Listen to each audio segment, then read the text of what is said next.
Welcome. I'm Steve McDowell, Chief Analyst and founder at NAND Research. And today we're talking with NetApp's Gabie, Boko, and Jonsi Stefansson about NetApp's just released 2024 Cloud Complexity Report. Gabie's NetApp's Chief Marketing Officer, and Jonsi, it's Senior Vice President and Chief Technology Officer. Let's set the stage. Gabie, start with you. Can you tell us what is the Cloud Complexity Report? At a tactical level, it's a quantitative study of IT executives across a lot of our major markets, including the US, the UK, France, Germany, Spain, Australia, mostly English speaking, with Japan, Singapore, and India as well. I think what we're excited about is two things. Number one is that this is our second annual. And the reason that's exciting is because we're taking a baseline and we're really starting to watch it evolve and grow, which is super important as you think about the complexity that surrounds cloud.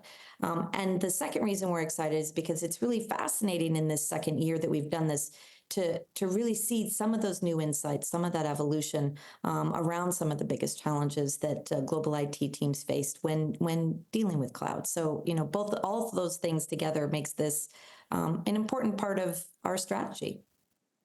Sure. And you said this is the second time you've done this. I guess my question is, you're a storage company. People think about NetApp as a storage company. So why did you commission this research, and what do you hope to gain from it? Yeah, that's a really great question. When you think about who we are, we define ourselves as really an intelligent data infrastructure company. And that as you think about data infrastructure, it's really important to allow that to be more than just storage. And cloud is an important and critical component that our customers face, right? When they're dealing with their data infrastructure, it's not just in its on-prem storage, but it's also in the cloud. And some of the largest companies, largest customers, they deal with the same pressures, right? Regardless if it's on-prem or in the cloud, they're dealing with pressures to reduce costs. Especially when you then start to bring the cloud in, you're thinking about that as, how do we look to leverage the cloud to continue to get better time to ROI, managing those data dependent workloads, especially in hybrid multi-cloud environments. So, when you think about all up, that's a really important reason as to why we decided to do that, why we think it's really important to tie back to really thinking about data infrastructure as a whole, but also why cloud complexity has an impact on where customers are setting their global priorities. And we do see, just as a teaser, we're seeing that shift this year from this study. It's one thing, I think, to understand what the customers are, what the challenges are that are facing the customers and how they're engaging in kind of their day-to-day IT operations. But more practically, Jonsi, maybe, how did the findings from the report impact where you or how NetApp focuses its attention? For example, making sure your AI portfolio is in the right path. How do you use this data? Well, actually, the report really confirms that there is considerable disparity when it comes to where companies are on their AI journey.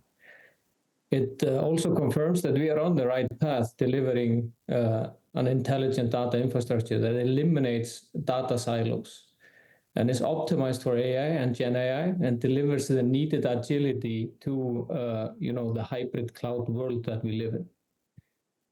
In the past year, NetApp has announced a number of key innovations to help our customers not only get started, but manage, secure, and store AI workloads, including the announcements that we made at Google Next and at NVIDIA DTC. What we've done with Nemo Retriever, or the NVIDIA product, Nemo Retriever, and the integrations that we've done is basically we've AI-enabled every single ONTAP controller in the world, whether it resides in our first-party offerings in the public clouds, or in our customer premises, or within our managed service providers. So users can actually retrieve or ingest in place, from any unique NetApp controller. NetApp is the first one to do this integration, and it was really, really great to hear Jensen on stage talking about how 50% of all unstructured data in the world resides on NetApp controllers. So there's a lot in the Cloud Complexity Report. There's a lot on the mind of enterprise IT. I want to touch on a lot of it, but I really want to drill down. AI is top of mind to a lot of IT practitioners right now. It's hard to avoid it. So I really want to drill down into how enterprises are thinking about AI and what the impact there is on, the infrastructure, whether that's on-prem or in the cloud. In the report, one of the things that stood out for me was that 60% of organizations you talk to have projects up and running around AI. I mean, that's incredible. But at the same time, and I think you hit on this a little bit, right? There highlights a difference between what the report calls AI leaders and AI laggards, right? It's striking that there's a divide. It's kind of both regional and across industries. So, what did you learn, and what surprised you about where IT teams are in their journey to deploy and leverage AI? Did anything jump out at you?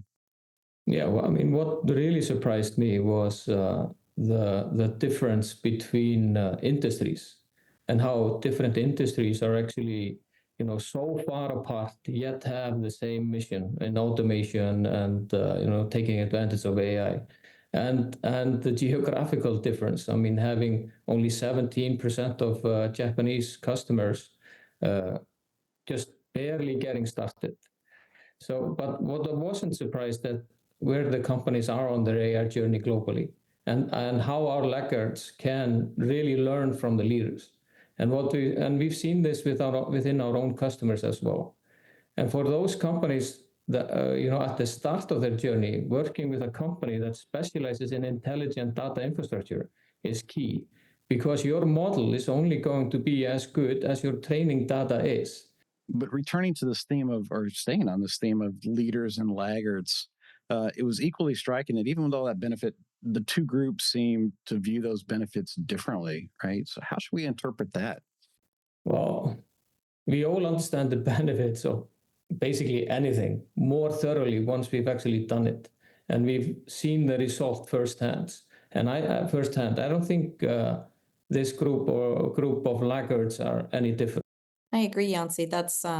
I think that companies, especially in the chart that you're talking about, it's important that those companies are on a spectrum, right? Some companies, countries, industries, they're all starting their AI journeys while others are really in full swing.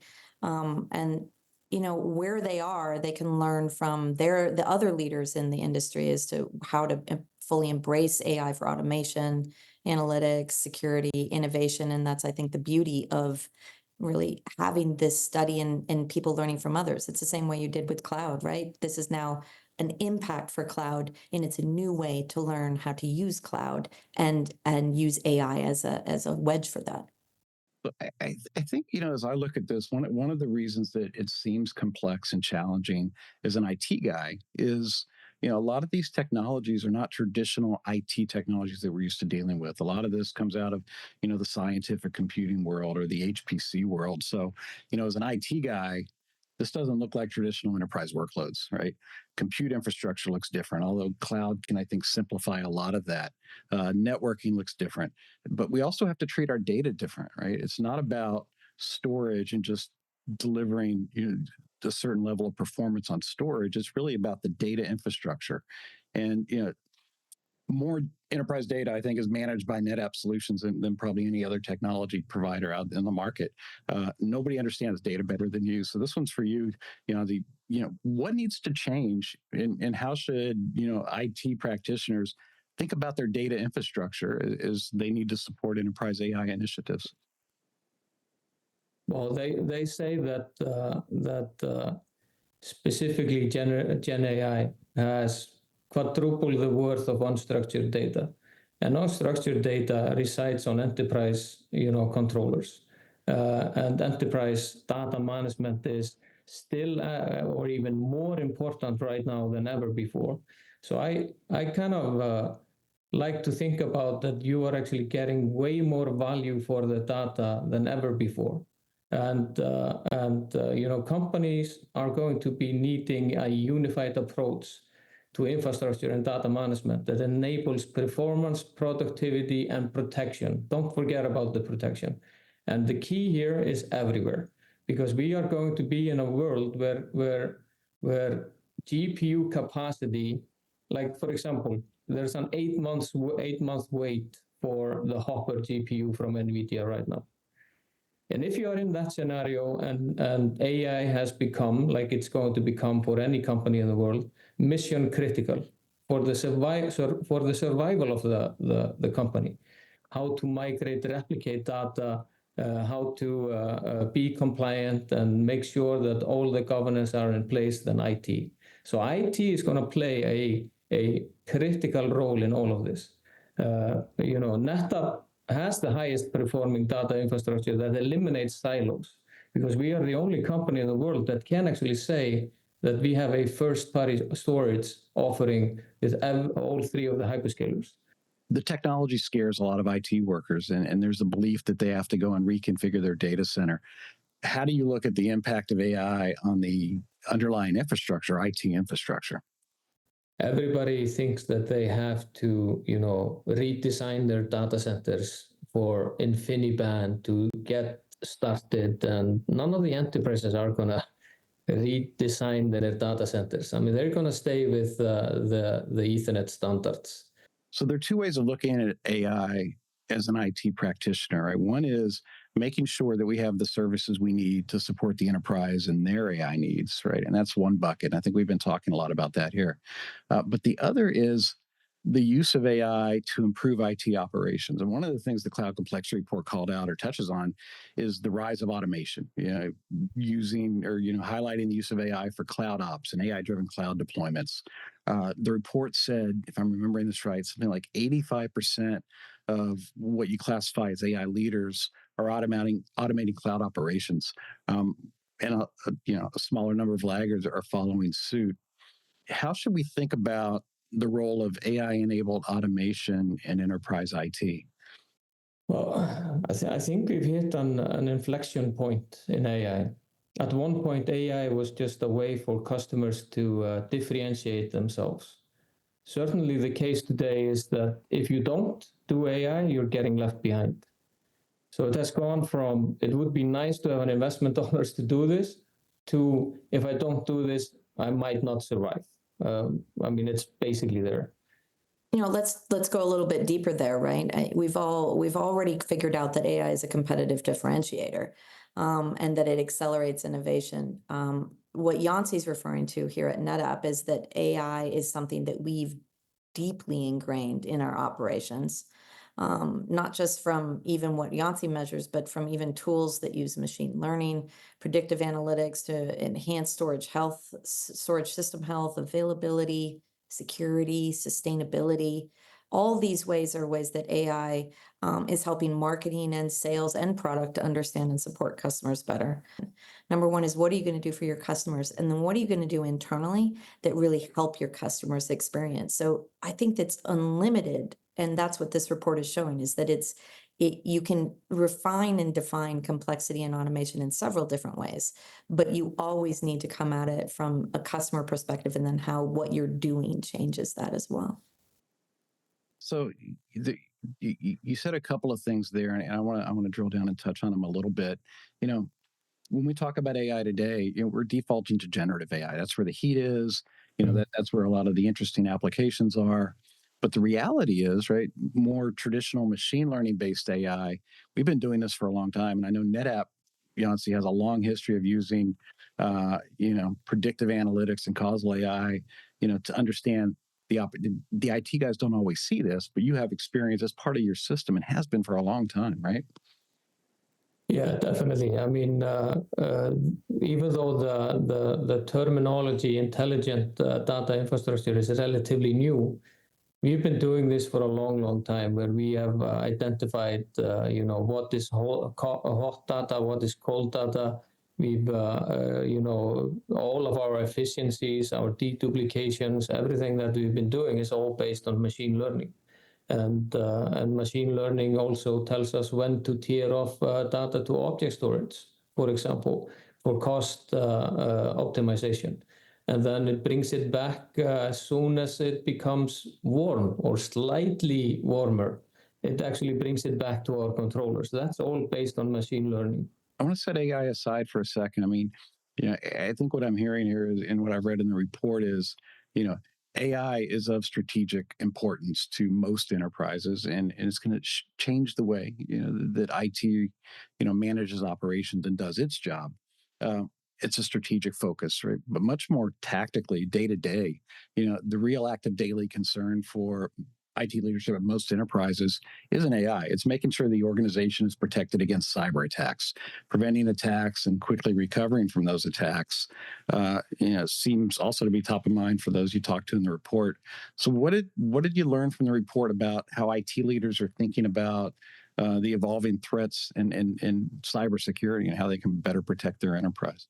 The most valuable attack surface for cyber criminals is data today, because that has the biggest impact on customers.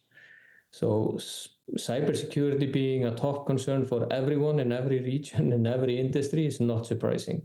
And that's why NetApp has delivered, these ransomware guarantees, as an example. And NetApp understands the governance and compliance is critical. You can't simply move your data wherever you want. All over the place due to PII, HIPAA, GDPR, and so on. You have to continuously be validating what data you're allowed to use, what you're allowed to upload to those open models, and what you're allowed to move and what you're allowed to migrate where.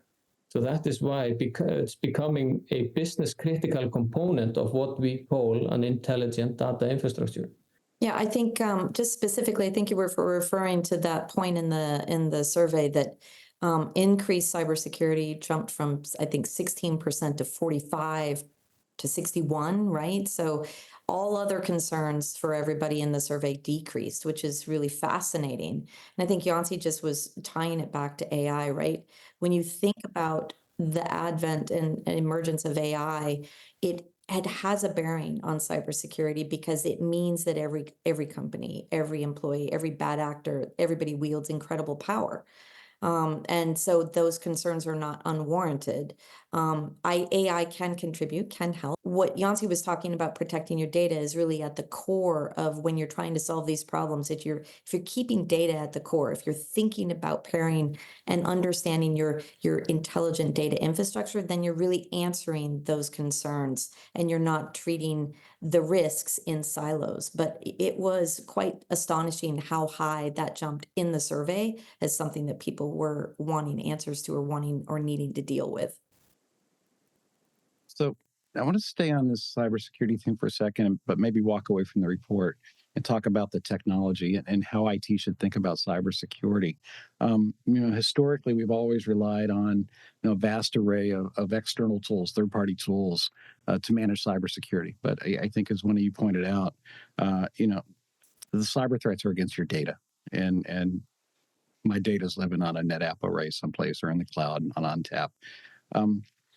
So how much cybersecurity is being integrated into the storage platform itself? I know we've had immutable snapshots for a long while, and one of the, I think, most interesting announcements I saw this year out of the industry is your recent introduction of the ability to do real-time malware detection within the array itself. I think it was a first among tier 1 storage providers. Jonsi, are we moving toward a world where data protection lives within the data infrastructure itself? I think we're already there. So you need an intelligent data infrastructure that's able to essentially monitor itself and take action quickly without having human intervention. And that requires a level of analytics and automatic reaction that could only be delivered through AI. We're running out of time, and we've touched on quite a bit today, it feels like, but we've really only glanced across the high points of what the report tells us. So I encourage everyone watching to take a look, download, read the report, NetApp's 2024 Cloud Complexity Report, and take a look. The link to that report is in the notes here, and you can find it at netapp.com. Thank you, Gabie and Jonsi, for taking the time. Thank you, Steve. And for our viewers, again, we have a link to the report in the description below. And thanks for tuning in.